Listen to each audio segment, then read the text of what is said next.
Le cessez-le-feu en Ukraine a été annoncé juste avant la fin du sommet de l'OTAN au Pays de Galles. 2 jours d'intenses discussions et tractations politico-militaires axées sur la recherche d'une issue à ce conflit impliquant la Russie et sur la menace de l'État islamique.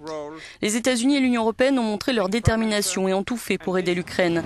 Le secrétaire général de l'OTAN, Anders Fogh Rasmussen, a accueilli la nouvelle du cessez-le-feu avec prudence, voire scepticisme.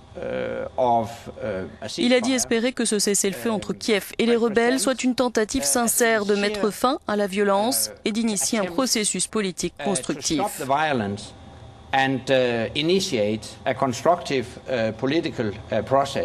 Première étape, la trêve devra donc être réelle et définitive. Le président Barack Obama estime que les sanctions ont joué un rôle critique. S'il y a cessez-le-feu aujourd'hui, c'est grâce aux sanctions qui ont été prises contre Moscou et grâce à la menace de nouvelles sanctions, dit-il. Elles ont un réel impact sur l'économie russe et ont isolé la Russie, comme cela n'a pas été le cas depuis très longtemps.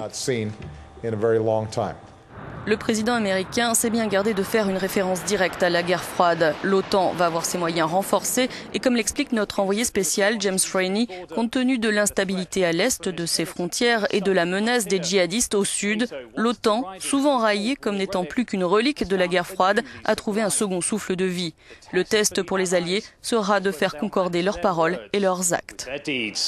James Franey, Euronews at the NATO summit in Newport, Wales.